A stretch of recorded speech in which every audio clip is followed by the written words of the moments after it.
Welcome, racing fans, to my NASCAR Cup Series race review on TimReynoldsShow as I'm reviewing the 2024 Cup Series Playoffs Round of 12 and the second race at Talladega Superspeedway. Time to shake and bake, and we see an epic finish in this one by the narrowest of margins once again for our third closest finish of the year at .006, where we would see the number 47 Chevy driven by Ricky Stenhouse Jr. edge out the number 24 Chevy driven by William Byron and the number 6 Ford driven by Brad Keselowski, as Ricky Stenhouse Jr. gets the victory in this one and snaps a 65 race losing streak, as this is Ricky Stenhouse's fourth career victory, all of those coming at Superspeedway racetracks. Wow, what a win for this race team, and a new winner in the 2024 season for NASCAR Cup Series once again, as we see a non-playoff driver wins at Talladega Superspeedway. But man, did we have chaos in this one, folks. Not only a very, very close finish, but we would also see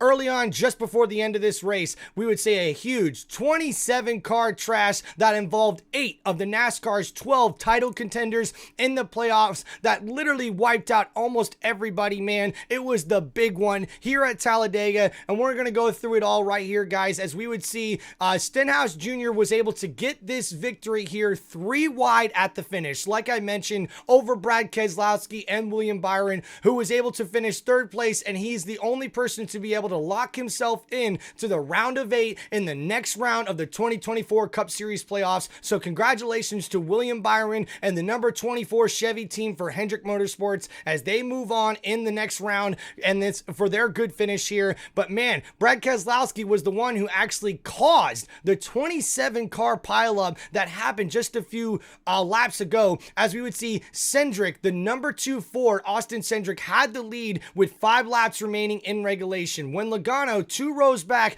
gave Keselowski a hard shove into Cindric, which actually caused Cindric to spin out, and 27 of the 40 car field suffered some sort of damage in this melee and in this wreck. A huge big one here at Talladega Superspeedway, where we always would see that. And even at the end of the race, Ricky Stenhouse Jr. was missing a little bit off of his side door of his car, so even the car that won ended up having some damage on it, which is crazy to think about. We even had some controversy at the end of this race. We would also see Denny Hamlin on his podcast later on and even make some comments after the race about certain cars missing parts on their car at the very end. We'll have to see how NASCAR responds to that with their post-race inspections and whatnot on all the vehicles. But man, Talladega Superspeedway always comes out with crazy races, and we would definitely see that here.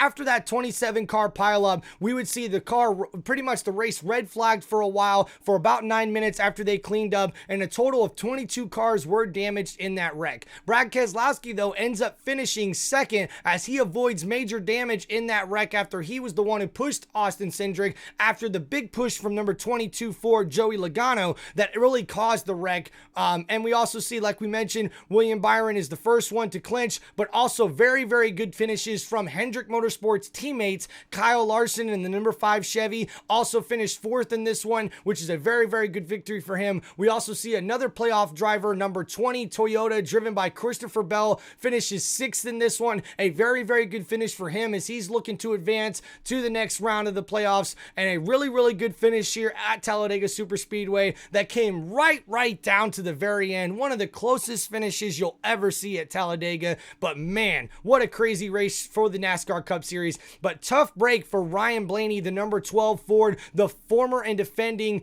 series champion. Really had a tough break as he got knocked out of this race pretty much from a bad push from the number 48 Alex Bowman, who's also in contention, and he is one of the 12 drivers in the round of 12 contending for a championship right now. So a tough break for the number 12 team as they really look to bounce back in the last race coming up next week, which is going to be the Charlotte Roval. That's right, they're doing a street race in the last race of the round of 12 in the 2024 NASCAR Cup Series playoffs, and this is going to be an epic finish to this, guys. And then that's going to be really, really good to see. I love it when we head to the road courses, especially at Charlotte Superspeedway. The Rye Oval there is one of the toughest and coolest to see these NASCAR Cup Series drivers go on. And now this is going to be the last race in the round of 12 for the 2024 Cup Series playoffs. playoffs, which means it's going to be win or go home for a lot of these guys, and hopefully they'll be able not only to qualify good, but get the stage points that they need to be able to advance if they're not able to get the victory in this one, because man,